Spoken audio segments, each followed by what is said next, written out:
ujian tengah semester materi kuliah pendidikan anak tunalaras. Mari kita simak bersama-sama pembahasan kali ini tentang penyebab dan permasalahan anak tunalaras di lingkungan kita. Tentu teman-teman, apa tunalaras itu? Apabila teman-teman menyimak di media sosial, akhir-akhir ini banyak terjadi perilaku yang menyimpang dari anak-anak remaja, dari anak kecil hingga dewasa, atau yang sering teman-teman dengar dengan istilah anak nakal atau kenakalan remaja dan lain-lain sebagainya. Nah, sekarang apa itu tunalaras? Ya, secara arti tuna itu kehilangan ya, atau cacat atau gangguan, dan laras adalah perilaku, sehingga tunalaras diartikan sebagai kondisi seseorang yang mengalami gangguan perilaku atau emosional. Nah, kapan seseorang bisa dikatakan menderita gangguan tunalaras? Nah, kita akan tahu setelah kita mengetahui penyebab tunalaras. Penyebab tunalaras diantaranya ada 4 hal. Yang pertama, faktor biologi. Ya, faktor biologi di sini diartikan dari kondisi anak sebelum kelahiran ya, kondisinya kurang gizi, itu yang pertama. Yang kedua, mengidap penyakit ya. Yang selanjutnya psikotik, terus trauma atau kondisi adanya disfungsi pada otak. Itu semua ini akan bisa mempengaruhi gangguan emosional terhadap sang anak. Yang kedua, faktor keluarga. Tentu teman-teman sering mendengarkan kisah sukses ya, para tokoh-tokoh. Nah, kisah sukses perjalanannya dari kecil hingga dewasa tidak lepas dari peran orang tua ya, peran keluarga. Nah, artinya di sini hubungan yang baik ya, hubungan yang erat antara anggota keluarga, antara anak, ayah, ibu, dan semua anggota keluarga itu mempengaruhi ya, besar ataupun kecilnya terhadap kesuksesan sang anak nanti di kemudian hari. Nah, faktor keluarga ini juga ya yang mempengaruhi seseorang bisa memperoleh permasalahan secara emosi atau perilaku, terutama terhadap anak tunalaras ini. Yang ketiga, faktor sekolah. Sekolah ini ternyata bisa menimbulkan permasalahan ya, masalah emosi atau perilaku seorang anak karena adanya sikap guru yang otoriter ya. Tentunya ini guru dulu ya, kalau untuk guru modern tidak gitu. Yang kedua, faktor sekolah ini bisa disebabkan juga karena teman sekelas yang kurang baik ya, mempunyai akhlak atau perilaku yang kurang baik, sehingga si anak ini merasa tertekan. Yang keempat, penyebab tunalaras itu kondisi lingkungan masyarakat. Kondisi masyarakat yang kurang baik atau hubungan yang kurang baik antara masyarakat sekitar dan keluarga itu bisa membawa perilaku yang kurang baik bagi anak. Atau sebaliknya ya, keluarga anak tersebut mempunyai hubungan yang tidak baik ya dengan masyarakat sekitar.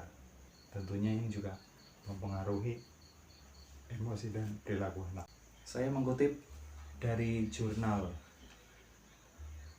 Abadi Mas Adi Buana ya, Universitas PGRI Adi Buana Surabaya, yang ditulis oleh saudari Khairunisa, saudara Sambira Mambela, dan saudari Lutfi Isni Ibadiah. Beliau ini mengatakan bahwa tunalaras berkaitan dengan perilaku. Artinya seorang tunalaras berarti seseorang yang menderita gangguan perilaku, ya, yang menunjukkan suatu penentangan terus-menerus kepada masyarakat. Juga ini merusak diri sendiri, ya. Terus yang ketiga, seorang tunalaras itu dominan gagal dalam proses belajar di sekolah. Tunalaras ini disamakan dengan tuna sosial. Kenapa? Karena di dalam dunia pendidikan ini akan sangat berpengaruh, ya, terhadap perilaku sosial dan emosional, ya. Seorang tunalaras ternyata bisa disekolahkan di sekolah umum dengan tidak merugikan peserta didik lain, ya. Tentunya sekolah umum yang memenuhi persyaratan, yaitu persyaratan sekolah inklusif, ya. Karena sekolah inklusif ini nantinya akan memberikan penanganan khusus terhadap anak tunalaras ini. Tanda-tanda anak tunalaras di sekolah umum biasanya dengan tipe agresif dan perilaku yang melawan. Nah, apabila ada kesalahan dalam penanganan masalah tunalaras ini, ya, masalah treatment pendidikan dan bina konseling perilaku, maka bisa membahayakan siswa itu sendiri, juga bisa membahayakan siswa yang lain.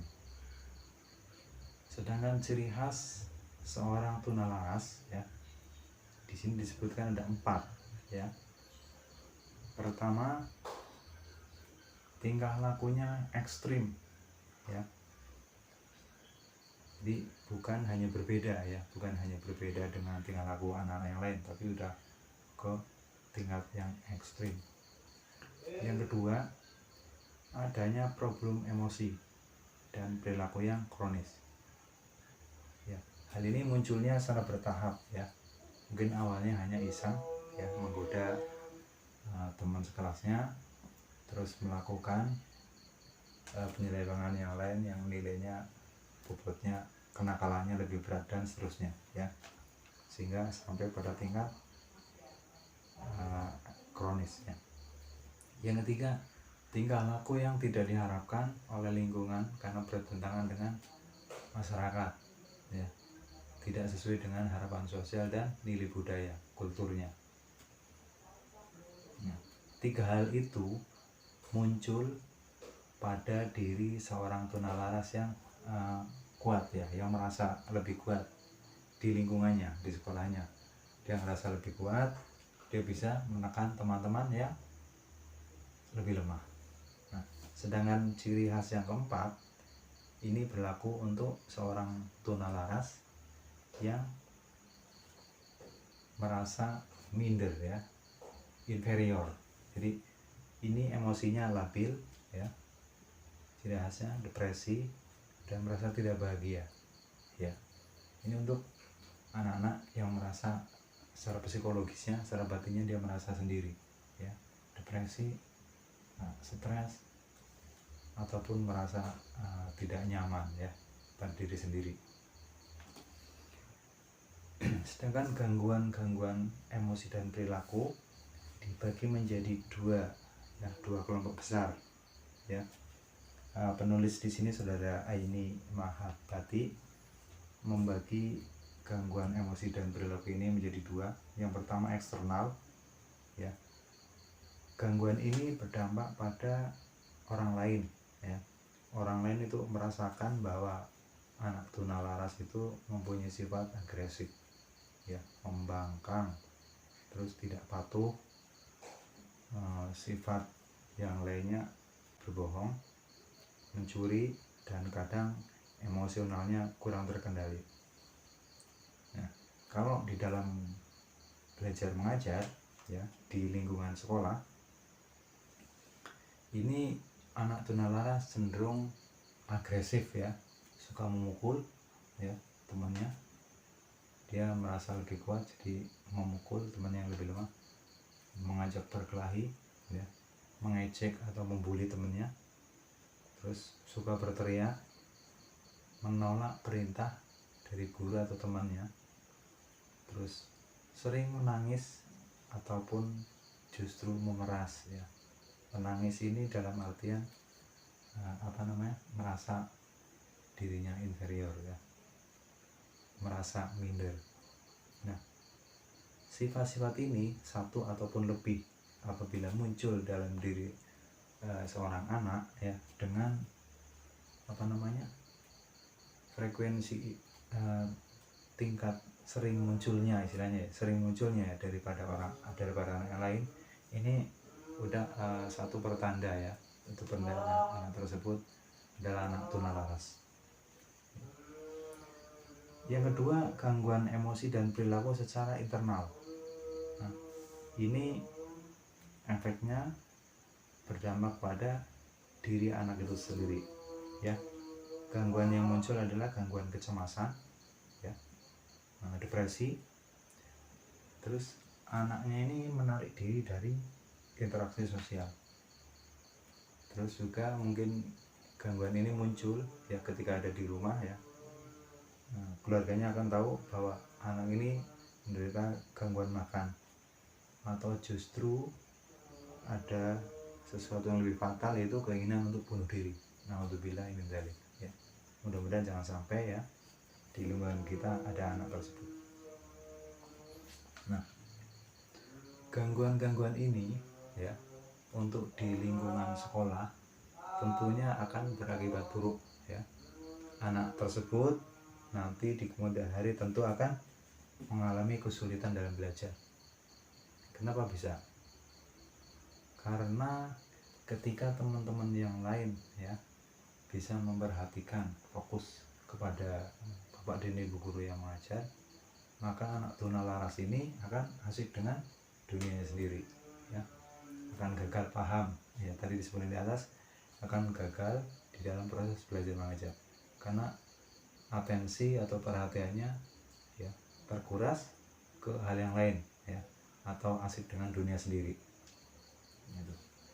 Terus berikutnya, perilaku menyimpang, perilaku aneh ya dari seorang tunalaras, yaitu satu, adanya imatur ya, atau ketidakmatangan atau sifat kekanak-kanakan ya.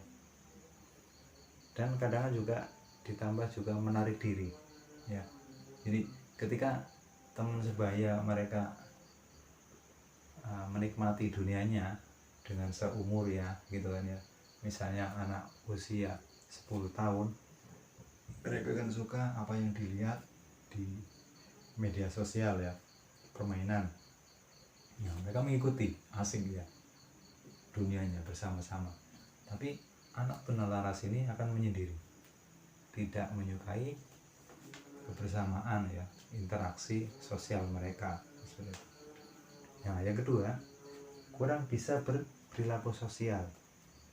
Nah, ketika teman-teman yang lain bersenang, bersenda gurau, bercengkerama ya ketika jam istirahat, maka anak tunalaras ini lebih suka menyendiri ataupun melamun. Yang ketiga, merasakan ketakutan yang berlebihan. Nah, ketakutan ini timbul dari dalam hati atau dari diri seorang yang merasa inferior atau minder. Nah, diperparah lagi apabila seseorang yang merasa rendah diri ini membiarkan rasa sakitnya sebagai hal yang biasa. Artinya ya, semua hal yang menimpa dirinya itu akan sulit ya dicurahkan kepada orang lain ya, istilahnya curhat ya. Di curahan isi hatinya itu susah diungkapkan ya kepada orang lain ya, mungkin kepada ibunya, kepada orang tua, kepada saudaranya di rumah ya kan. Dia cenderung untuk diam ya, susah untuk mengungkapkan isi hatinya, sekedar untuk mencari orang yang mau mendengarkan keluhannya. Nah, karena terbiasa ya, pada umumnya anak setelah mencurahkan isi hatinya merasa lebih lega ya, beban pikiran untuk beban hatinya udah dibagi kepada anggota keluarga yang lain, maka dia merasa lebih plong ya, lebih ringan ya pikiran dan hati ini. Nah, ini berbeda ya, kondisi anak yang tunalaras ini berbeda, tidak melakukan yang hal seperti itu, justru sebaliknya ya. Jadi rasa sakit, kecewa, patah hati, semua hal ya yang hubungannya dengan hati itu dirasakan sebagai hal yang biasa ya. Jadi biasakan merasakan sakit itu termasuk penyelewengan seorang tunalaras. Yang keempat, adanya regresi ya, atau kondisi seseorang kembali kepada tahap awal perkembangannya ya, kembali ke kondisi mundur ya, kemunduran. Ketika teman sebayanya mendapat prestasi, ada kemajuan ya, ada perubahan yang baik, nah justru anak tunalaras ini mundur dan selalu meminta bantuan ya. Jadi nilai kemandiriannya hampir dibilang tidak ada, selalu minta bantuan dan perlu perhatian lebih ya. Bahkan mereka merasa depresi. Nah ini dia, atau ini bahayanya. Selanjutnya, kalau di dalam pendidikan dasar pengaruh buruknya seperti ini, lalu seperti apa apabila seorang anak tunalaras dibiarkan tanpa penanganan khusus sehingga berlanjut ya pada level pendidikan seterusnya, misalnya level pendidikan dasar atau level pendidikan menengah. Tentunya mereka akan menemui berbagai permasalahan ya di dalam sekolahnya. Yang pertama, mereka akan menemukan suatu kondisi underachiever ya, atau satu kondisi tidak mampu memenuhi prestasi yang sesuai dengan usia mental mereka ya. Contohnya, ketika anak-anak sebayanya itu merasa bangga dengan nilai rapot ya, atau nilai akademik, atau justru dengan nilai-nilai skill, keterampilan dan lain-lain gitu ya, rasa bangga yang mereka dapatkan ya hasil belajar selama ini ya. Tapi berbeda dengan anak tunalaras ya, mereka merasa biasa saja ya, jadi tidak ada yang istimewa ya. Jadi tanpa prestasi pun aku baik-baik aja, nah seperti itu. Jadi nggak ada istilahnya, nggak ada rasa bangga atau apa seperti biasa itu hal keminderan atau rasa pesimis mereka yang mereka kedepankan. Apa penyebabnya teman-teman? Penyebab utamanya adalah ketidakmampuan mereka untuk memahami ya. Mereka gagal memahami. Contohnya, kalau anak-anak di pendidikan dasar itu kesulitan membaca ya, atau kesulitan dalam memahami pelajaran matematika misalnya. Nah, karena apa? Karena kurangnya atensi atau fokus mereka di dalam belajar ya, mereka akan kesulitan, sangat kesulitan ya. Ini hal yang sangat perlu untuk dibantu ya, diatasinya. Nah seterusnya, setelah mereka mengalami underachiever, nah seorang anak tunalaras juga nanti kedepannya akan lebih parah ya, karena selalu mendapatkan nilai rendah ya, itu gagal memahami pelajaran, dan lebih fatalnya mereka dominan, sering tidak naik kelas ya. Kasihan ya, sering tidak naik kelas. Penyebab utamanya tadi ya, ada hubungannya sama tadi ya.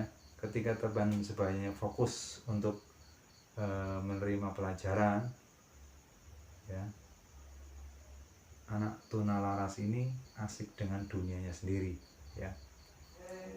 Misalnya kondisi anak yang merasa ibaratnya tadi mempunyai power, perhatiannya akan teralihkan kepada hal yang lain. Misalnya ada suara mobil lewat ya di dekat gedung sekolahnya, perhatiannya ke situ ya, mendengarkan, jadi berangkat ke situ.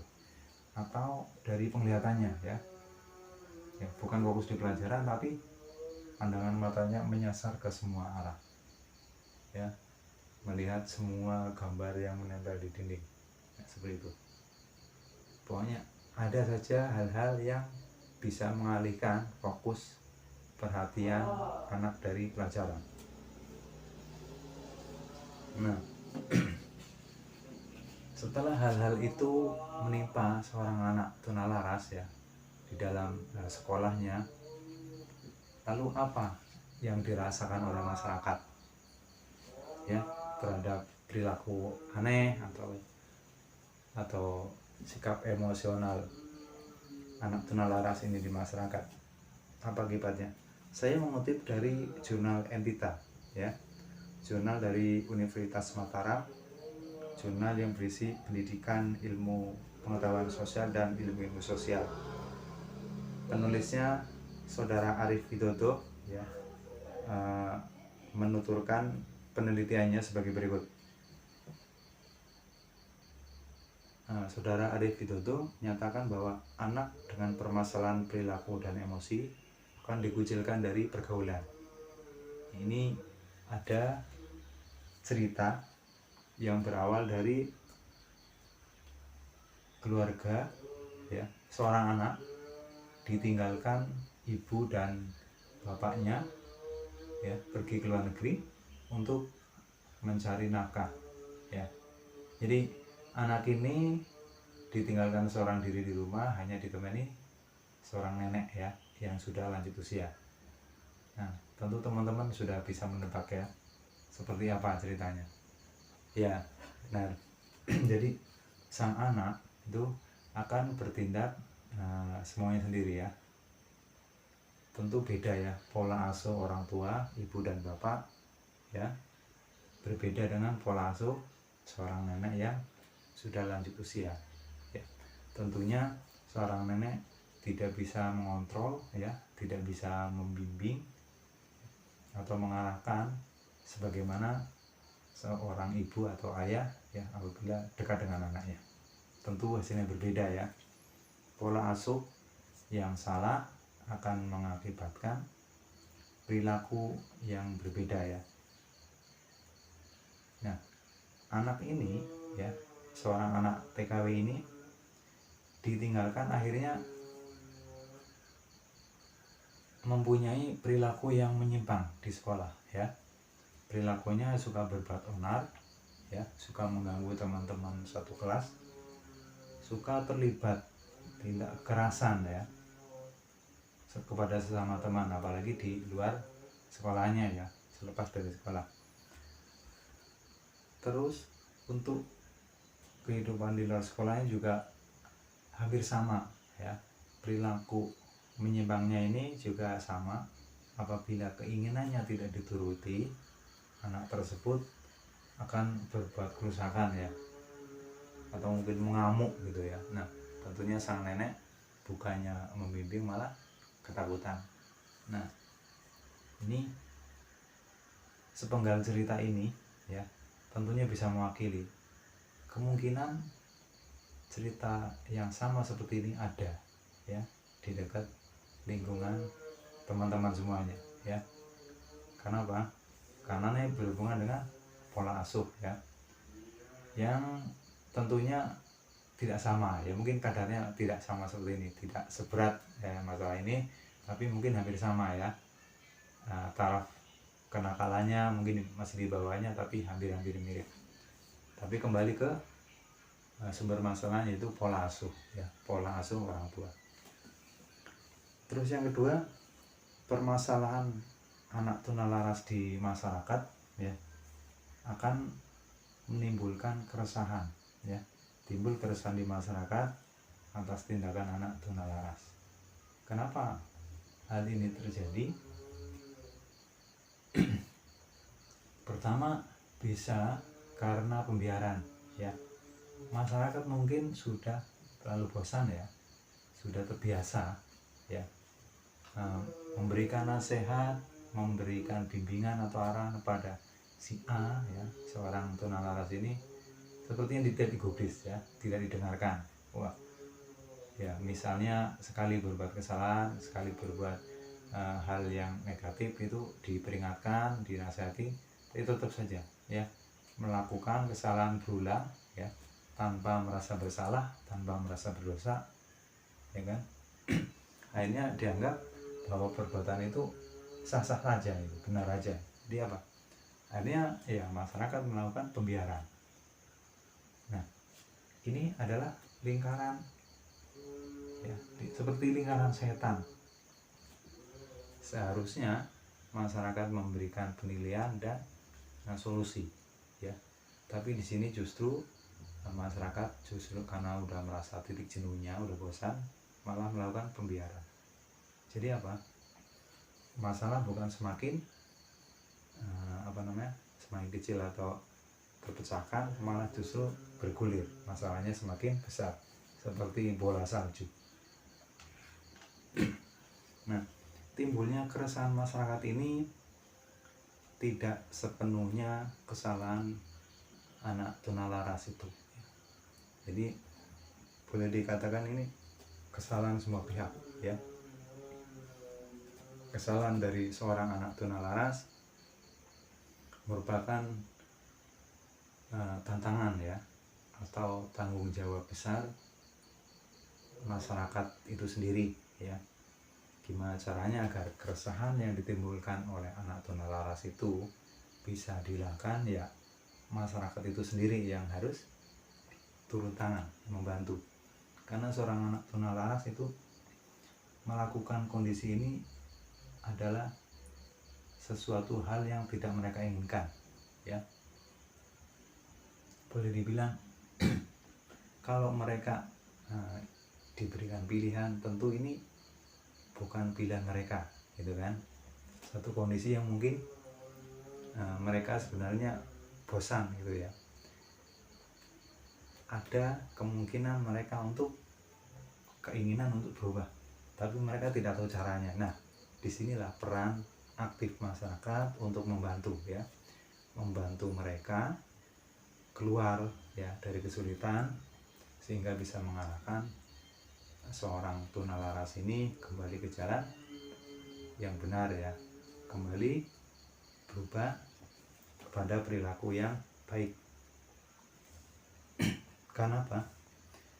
Akibat keresahan masyarakat yang dibiarkan ya tanpa solusi, anak-anak yang mengalami delinkuensi. Nah, ini ada istilah baru ya, anak delinkuensi, yaitu kondisi anak yang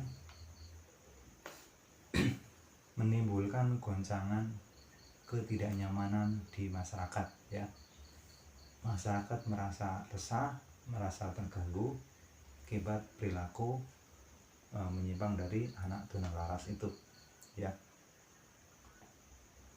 Contoh perbuatannya bermacam-macam, sangat luas ya, tapi semua hal yang menyimpang, semua hal yang negatif, seperti dari hal yang mencuri, itu memalak, menganiaya, atau bahkan membunuh ya, mengeroyok, menodong, melakukan penyalahgunaan narkotika dan lain-lain.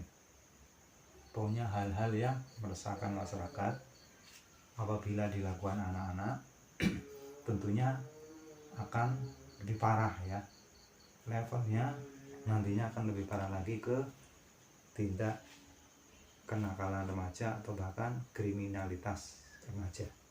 Yang keempat, kenakalan remaja. Level seberapa parah kenakalan remaja ini tergantung dari besar kecilnya gangguan emosi seseorang ya. Seorang tunalaras yang mempunyai rasa negatif terhadap orang lain kecil, maka dia level kenakalannya biasa. Atau dengan kata lain, semakin besar rasa negatif terhadap orang lain, itu semakin berat ya level tingkat kenakalan anak tersebut. Itu dari gangguan emosinya ya. Kedua, dari frekuensi tindakan ya. Tindakan penyalahgunaan ya, tindakan perilaku yang menyeleweng itu apabila dilakukan terus menerus ya, semakin sering, dan ini merasa kebal ya, anak ini merasa kebal bahwa apa yang dia lakukan itu hal yang biasa ya, sudah terbiasa itu. Jadi nggak merasa lagi berdosa, nggak merasa ada penyesalan ya, sudah melakukan perbuatan salah, perbuatan dosa, tapi tidak merasa bersalah. Nah, ini berarti sudah semakin berat levelnya, level kenakalan anak tersebut. Nah, ini kenakalan remaja ini bisa jadi karena faktor pembiaran dari masyarakat ya. Jadi tindakan atau solusi terhadap ini semua ya akan menuntut peran aktif dari masyarakat itu sendiri ya, agar berhasil ya dalam penanganan kenakalan remaja. Nah, tadi disinggung masalah level ya, level beratnya kenakalan remaja itu. Tentunya itu tidak serta-merta ya seorang tunalaras mempunyai level kenakalan yang tinggi. Tentunya bertahap demi tahap itu ya, dari awal. Karena bisa juga ini masyarakat yang tidak ada tindakan ya, mendiamkan ya. Pertama, levelnya hanya level biasa saja ya. Pertama mungkin dari level iseng ya, iseng anak tunalaras ini nongkrong dengan teman-temannya ya. Ada anak kecil yang misalnya si A lewat membawa jajan, itu diambil, diminta. Itu levelnya pertama iseng ya, hanya menggoda. Terus hari berikutnya anak tunalaras ini melakukan hal yang sama ya, tapi merasa bahwa apabila usahanya gagal, mereka akan mengancam ya, agar usahanya untuk mengambil barang yang dipunya si A itu berhasil ya. Ya, akhirnya apa? Hari kedua level kenakalannya bertambah ya. Yang dari hari pertama cuma iseng, hari kedua mereka akan bertemu si A dengan mengancam ya, agar bisa berhasil merebut barang bawaan si A. Nah, hari ketiga ya, anak tunalaras ini akan merencanakan yang lebih ekstrim lagi ya, antisipasi. Kalau misalnya si A ini melawan, bagaimana caranya agar saya tetap bisa merebut bawaan si A. Akhirnya apa? Tidak cukup dengan mengancam, tapi justru bisa anak tunalaras ini melakukan tindak kekerasan ya terhadap si A ya, melakukan pemukulan dan lain-lain agar bisa mengambil barang si A. Nah, seperti itu. Jadi apa? Tindak kenakalan remaja ya, atau kenakalan seorang tunalaras ini bertingkat, tahap demi tahap. Apabila diberikan kesempatan dan tidak ada pembinaan, pendampingan ataupun konseling ya, ini akan semakin berat ya. Tentu hal pembiaran ini tidak boleh dilakukan, karena tidak ada tindakan tegas dari lingkungan ya. Tentu kenakalan akan berubah menjadi kriminal ya, menjadi kriminalitas yang lebih parah. Nah, ini puncaknya. Yang kelima, seorang anak tunalaras berpotensi menimbulkan kriminal remaja ya, kriminalitas. Angka kriminalitas di Indonesia itu sudah tinggi kawan. Buktinya teman-teman hampir setiap hari ya, bukan setiap hari saja, setiap waktu ya, teman-teman membuka berita di media massa, terus saja ada berita atau informasi kriminalitas. Ini apa artinya kawan? Artinya bahwa masyarakat itu dituntut untuk berperan aktif ya, membendung kriminalitas ini ya. Yang salah satunya perilaku yang menyimpang ini, ayo kita rangkul ya saudara-saudara kita yang mengalami kelainan, yang mengalami gangguan pada perilaku dan emosi, agar perlahan ya mereka bisa melawan ya, dari dalam diri mereka itu melawan karakter buruk ya yang ada, yang menempel pada diri mereka, agar bisa kembali ya, kembali mempunyai perilaku yang baik. Nah, itu dia tantangan besar kita semua sebagai masyarakat untuk mengatasi ya, untuk memberikan solusi bagaimana suatu gangguan ya, suatu permasalahan tunalaras di lingkungan kita agar bisa kita atasi ya, perlahan, tapi perlu konsistensi, perlu kesabaran, dan perlu ketegasan dari kita semua agar semua permasalahan ini bisa satu persatu kita tuntaskan ya. Semoga materi yang saya bawakan kali ini bisa bermanfaat bagi semua teman-teman. Sekian, saya minta maaf apabila ada kesalahan, dan silakan teman-teman nantikan video kami berikutnya. Sekian dari kami. Billahi taufiq wal hidayah. Assalamualaikum warahmatullahi wabarakatuh.